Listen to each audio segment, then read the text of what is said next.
ada beberapa poin penting yang ingin saya highlight untuk TED Talk pada hari ini. Yang pertama yaitu what is cloud computing? Jadi apa sih yang orang-orang sebut cloud computing itu?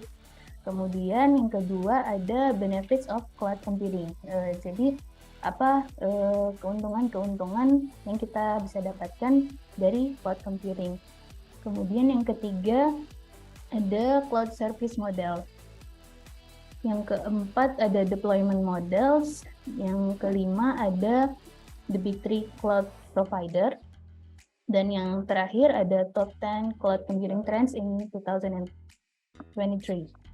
Jadi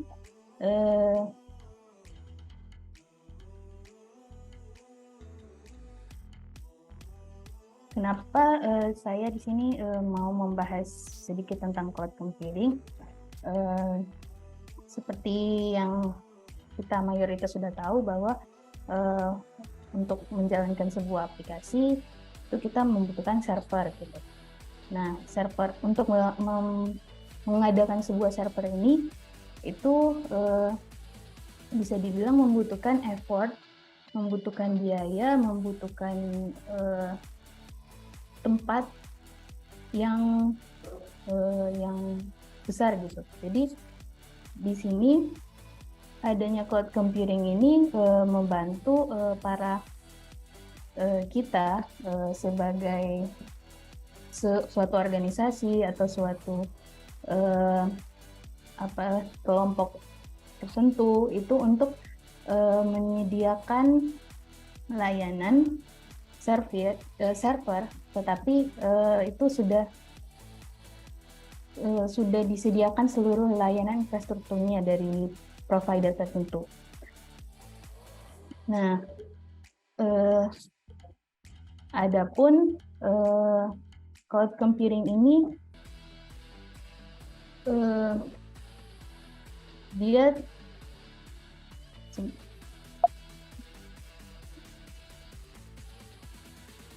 ini dari pengertian dari Amazon yang saya ambil, itu cloud computing is the on-demand delivery of IT resources over the internet with pay-as-you-go pricing. Jadi dengan cloud computing ini kita hanya perlu membayar layanan apa yang kita gunakan. Jadi misalnya dalam suatu server, dalam suatu layanan yang kita butuhkan ada bagian-bagian yang tidak terpakai, jadi itu tidak terhitung dalam pembiayaan. Jadi hanya yang dipakai ketika dijalankan yang dihitung dalam pricing-nya. Kemudian di sini ada benefits of cloud computing. Jadi ada beberapa keuntungan yang bisa kita dapatkan ketika kita menerapkan cloud computing ini. Yang pertama yaitu agility. Jadi cloud ini mempermudah kita untuk mengakses berbagai macam atau berbagai jenis teknologi yang ada, sehingga kita bisa lebih cepat dalam berinovasi dan mengembangkan sistem kita gitu. Yang kedua ada elasticity. Jadi dengan cloud computing ini kita tidak perlu mengeluarkan biaya yang besar di awal seperti ketika pengadaan server. Jadi kita hanya perlu membayar servis-servis atau layanan-layanan yang kita gunakan pada saat itu. Kemudian yang ketiga ada cost saving. Dari elasticity tadi kita sudah bisa cost saving. Jadi karena di awal kita tidak perlu membayar biaya server, jadi kita bisa menghemat lebih banyak gitu. Dan yang dibayarkan hanya yang kita gunakan atau yang kita consume gitu. Yang terakhir ada deploy globally in minutes. Jadi dengan cloud computing ini kita bisa dengan cepat untuk memperluas jangkauan wilayah untuk sistem kita hanya dalam hitungan menit. Karena dengan cloud computing udah ada layanan yang digunakan untuk menjangkau wilayah-wilayah dengan daerah-daerah tertentu seperti itu. Selanjutnya, ini ada cloud service model. Untuk cloud service model ini terdiri atas 3. Yang umum yaitu yang pertama dari yang bawah, IaaS itu biasanya diperuntukkan untuk para IT atau network architect. Jadi IaaS itu digunakan untuk memanage infrastruktur gitu. Jadi para IT network architect ini bisa menentukan spesifikasi servernya, bisa menentukan operasi sistem sendiri dan aplikasi yang cocok untuk dipasang pada server tersebut. Kemudian yang kedua ada, ini untuk contoh IaaS itu ada Microsoft Azure, ada Amazon Web Service atau AWS, yang ketiga ada Google Cloud Platform. Kemudian ini ada, saya lupa namanya apa. Kemudian yang kedua itu ada IaaS, itu biasanya diperuntukkan untuk para software developer seperti kita gitu, yang di service model yang IaaS ini itu kita sebagai para software developer itu tidak perlu untuk memikirkan infrastruktur. Jadi kita hanya cukup memilih environment yang tepat dan disiapkan untuk kita untuk coding aplikasi kita seperti itu. Dan di IaaS ini juga para software developer juga bisa memanage, maintain dan sebagainya. Contohnya ini ada Heroku dan ini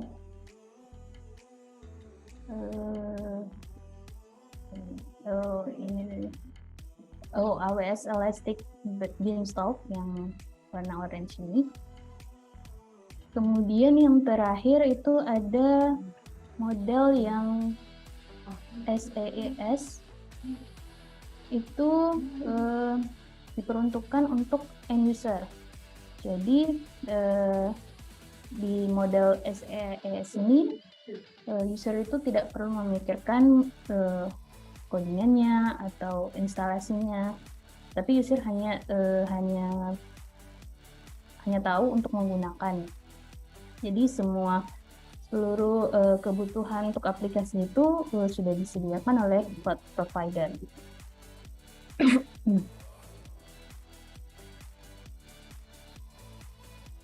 Di sini ini dibikin piramida seperti ini, bisa kita lihat sendiri. Semakin ke atas itu dia kontrolnya semakin rendah seperti yang saya bilang tadi, karena end user itu hanya yang penting tahu untuk menjalankan aplikasi tersebut. Sedangkan untuk yang paling bawah itu network architect-nya punya kontrol full gitu terhadap cloud computing-nya. Kemudian lanjut materi selanjutnya yaitu deployment modelnya. Kalau tadi itu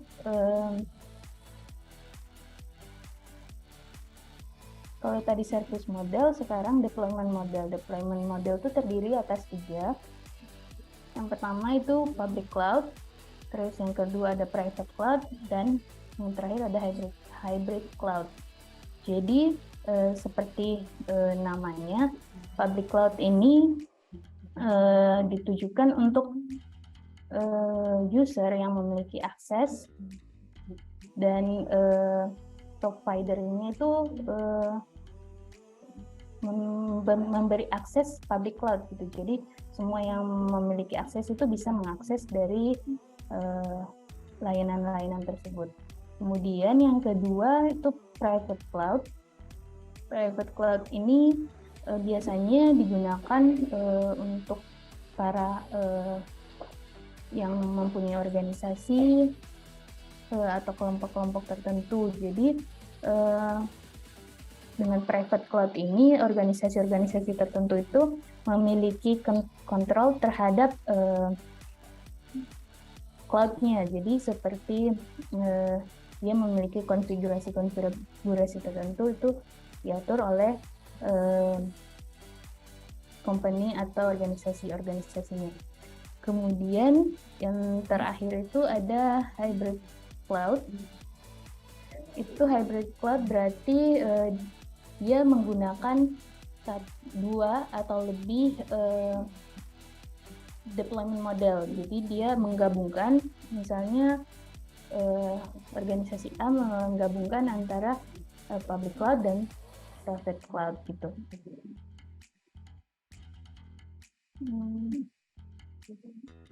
Kemudian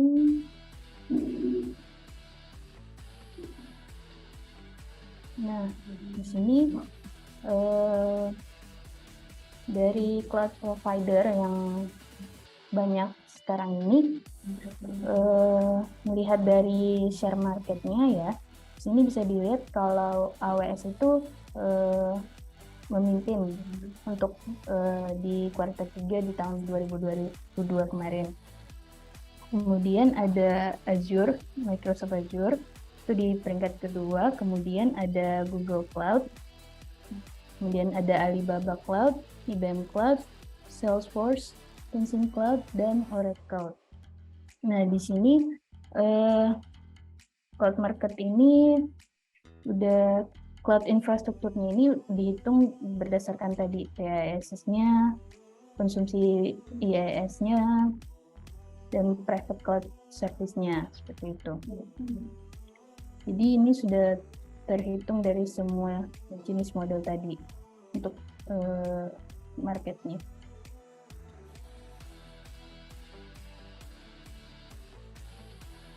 Nah, di sini saya akan membahas sedikit tentang tiga besar cloud provider tadi. Itu yang pertama ada Amazon Web Service atau AWS, itu dia sudah di launch sejak 3 Maret 2006. Ini sepanjang jalanannya itu sampai sekarang AWS itu bisa dikatakan sudah paling berpengalaman, Kak. Jadi dia di sini sudah most mature enterprise ready provider. Jadi dia dianggap sudah memenuhi kebutuhan untuk enterprise gitu.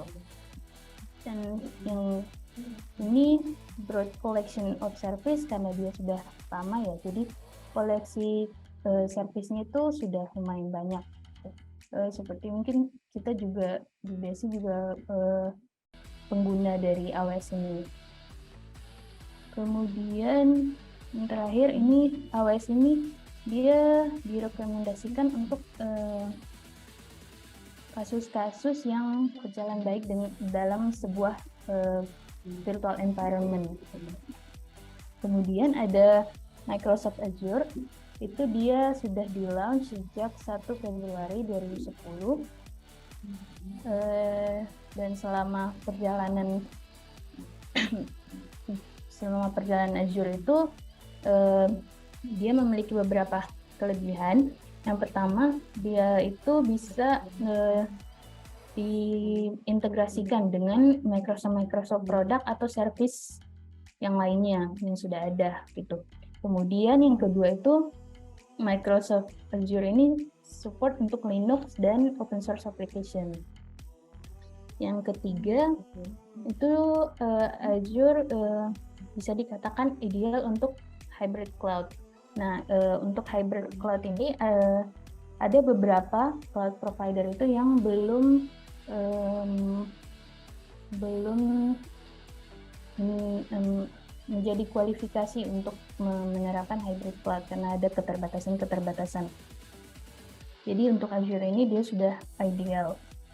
Kemudian yang terakhir itu Azure juga direkomendasikan untuk kasus-kasus atau project-project yang bisa berjalan dengan baik di virtual environment. Kemudian yang ketiga itu ada Google Cloud Platform. Itu sudah launch sejak 7 April 2008. Nah, di sini kelebihannya itu dia Google Cloud ini sudah memiliki reputasi yang bagus di open source community. Jadi dia sudah terpercaya di open source community ini. Kemudian Google Cloud ini juga dia lebih berfokus kepada analytics dan machine learning gitu. Jadi untuk ini seperti yang terakhir, dia direkomendasikan untuk project atau kasus-kasus untuk data dan analytics apps, machine learning projects, dan cloud native app. Jadi Google Platform ini direkomendasikan untuk digunakan pada project yang berbau analytics atau machine learning gitu. Kemudian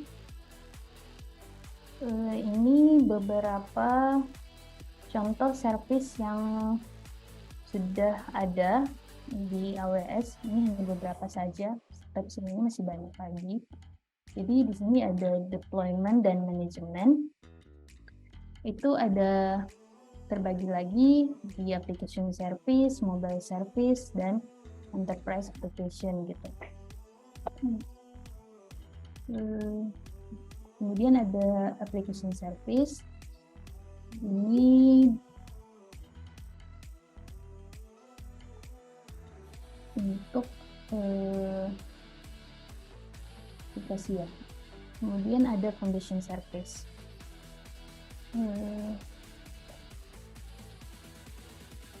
Selanjutnya ini ada beberapa contoh layanan atau service-service yang ditawarkan oleh Microsoft Azure. Di situ ada security dan management. Kemudian ada platform service-nya juga sudah terbagi ke beberapa bagian. Ada data, intelligence, analytics, dan IoT. Kemudian di situ juga sudah ada layanan untuk hybrid cloud. Jadi karena Microsoft Azure tadi sudah ideal untuk beberapa layanan yang dapat digunakan. Juga punya mesin dan container di storage. Nah, seperti ini Azure dia ada blob, ada files, dan kemudian ada juga networknya.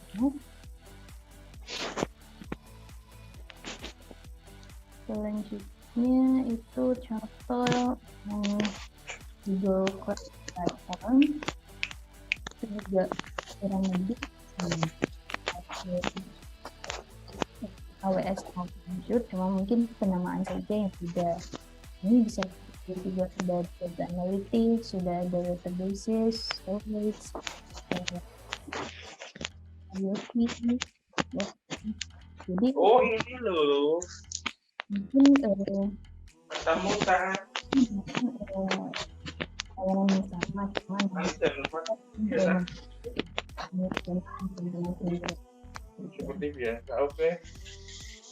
Oke anakku. Kemudian Anaknya siapa?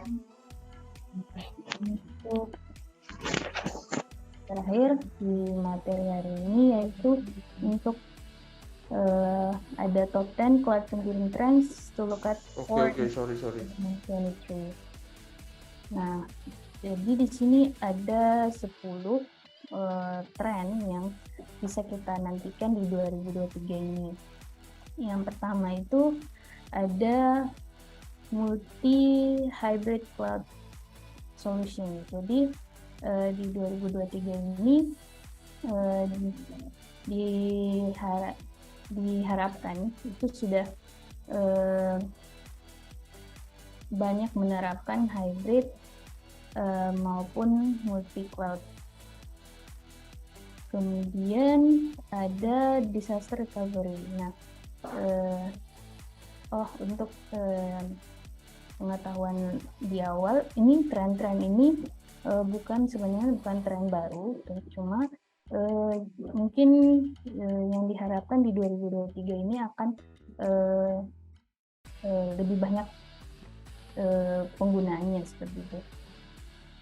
Nah, untuk yang disaster recovery ini, jadi cloud service itu dia sudah menawarkan layanan untuk disaster recovery. Jadi ketika ada bencana alam atau misalnya pemadaman listrik, itu dia sudah ada layanan untuk recovery datanya, recovery sistemnya. Kemudian yang ketiga ada cloud security and resilience. Jadi di sini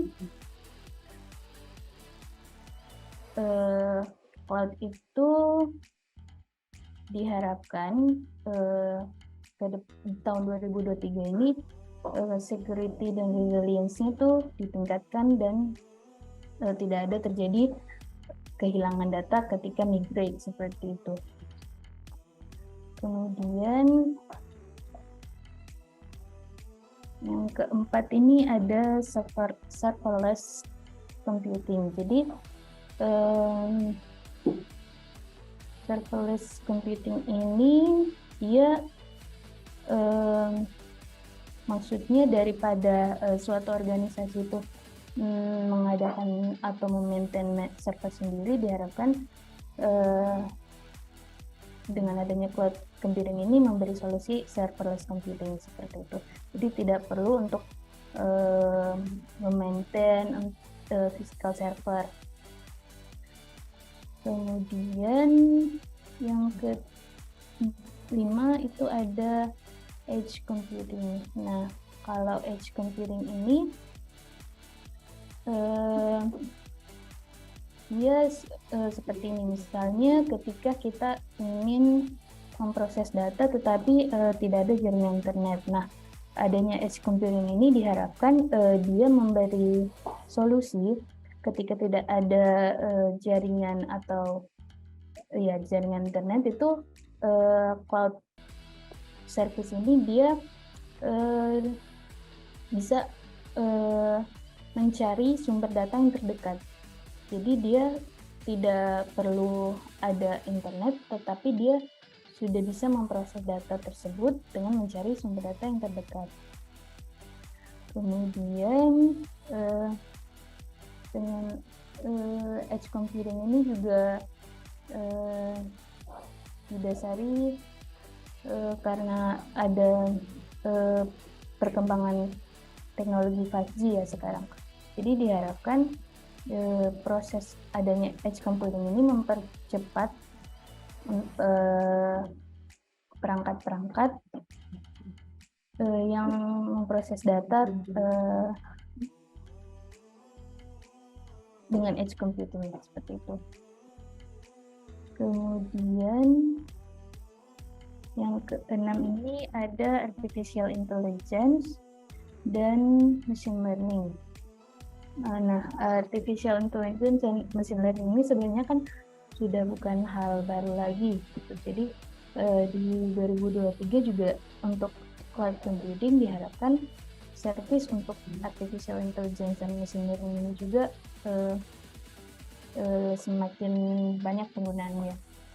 Nah, mungkin kalau artificial intelligence dan machine learning sudah pada paham. Kemudian juga ada IoT. IoT itu jadi dengan adanya cloud computing ini perangkat-perangkat teknologi kita itu seperti komputer, server, network itu bisa di remote gitu dari mana saja. Jadi dengan adanya cloud computing ini diharapkan membantu mempermudah jalannya proses pertukaran data tersebut. Kemudian juga ada cloud gaming. Ini cloud gaming service are provided by Microsoft, Sony, dan Amazon. Itu memerlukan bandwidth yang besar dan akses internet yang harus cepat gitu. Jadi cloud gaming ini akan diprediksi menjadi perkembangannya semakin besar di 2023 ini karena sudah ada teknologi 5G sekarang.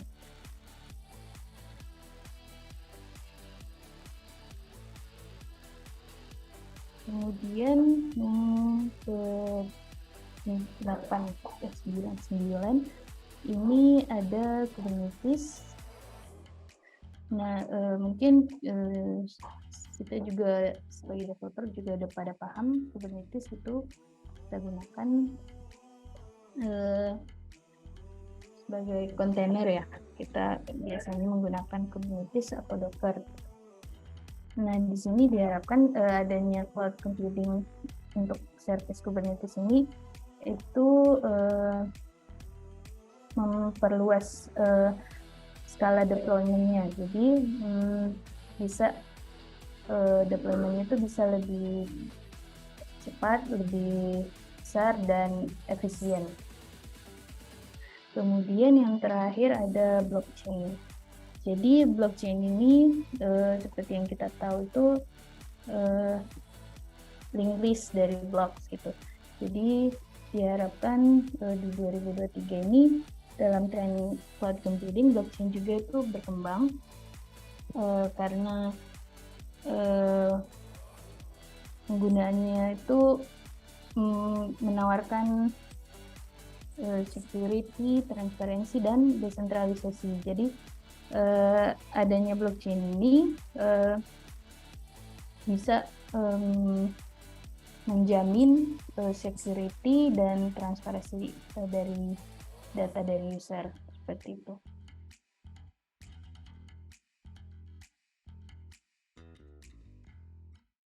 Mungkin cukup sekian untuk materi saya hari ini. Mungkin jika ada yang ingin bertanya atau ada yang ingin didiskusikan, monggo.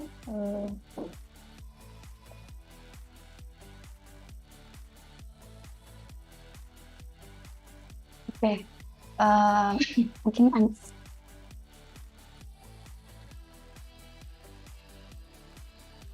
ada yang ingin bertanya, dipersilahkan.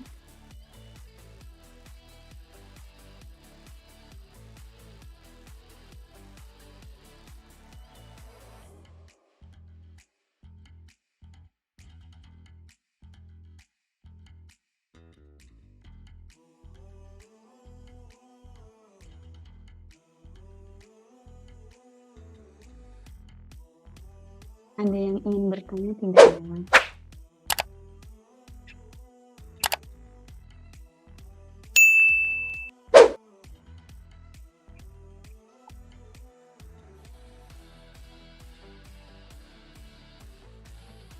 Dari Mbak Raisa dulu.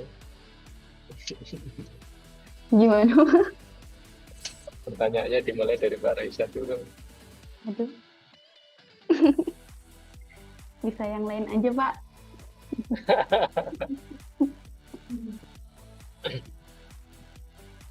Mbak saya dulu kali ya. Ya, boleh. Silakan, Pak. Baik, terima kasih Mbak Sri. Ini masih ya terus. Pertama, isu terkait dengan cloud ini menarik memang. Sepertinya suatu saat kita juga tidak bisa menghindar, karena yang paling kita butuhkan dari institusi pendidikan itu kan sebenarnya layanannya. Ketika infrastruktur itu kecepatannya dan layanan yang kita butuhkan itu kecepatannya sudah luar biasa, suatu saat barangkali kita juga tidak bisa menghindar itu. Sementara ini kita masih banyak menggunakan infra kita yang dikelola sendiri. Tentu ada plus minus dan seterusnya.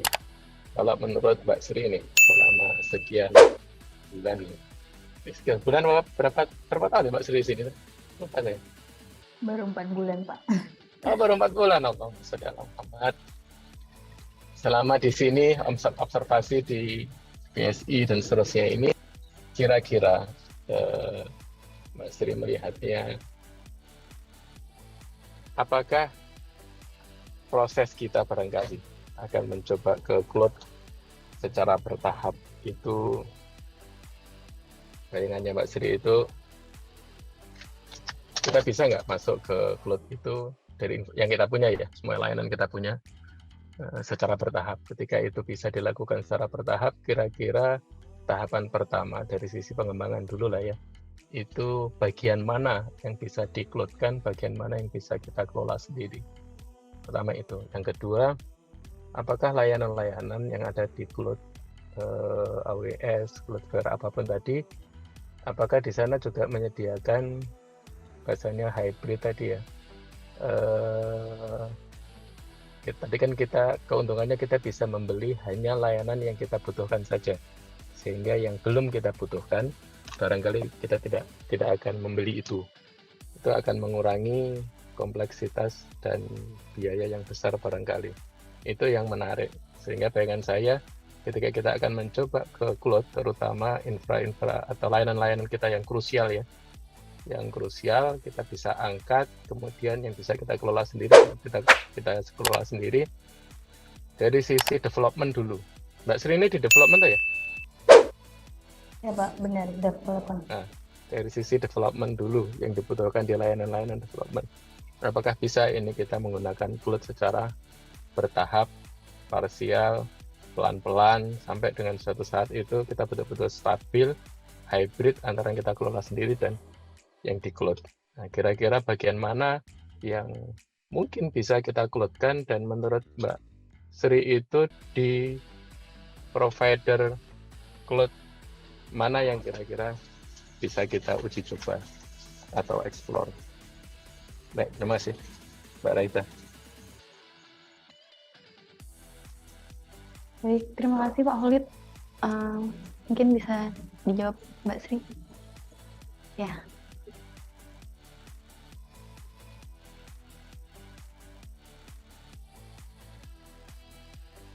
Jadi, coba menjawab ya Pak, sebisa saya gitu.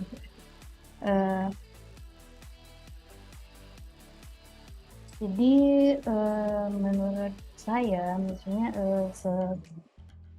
pemahaman apa yang sudah saya pelajari gitu, bisa kita untuk perlahan-lahan atau step by step itu kita migrasi ke cloud gitu.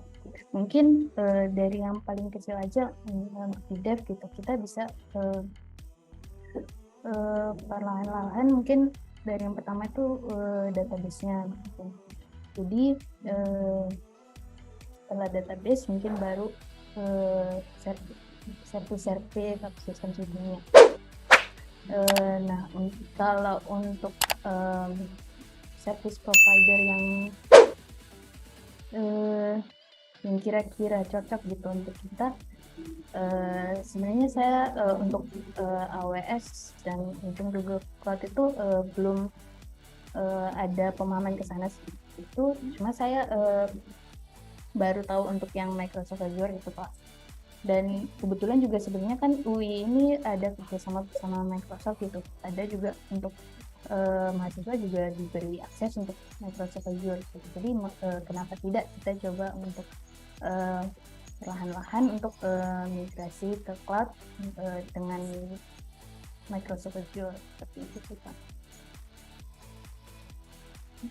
Ada lagi tadi?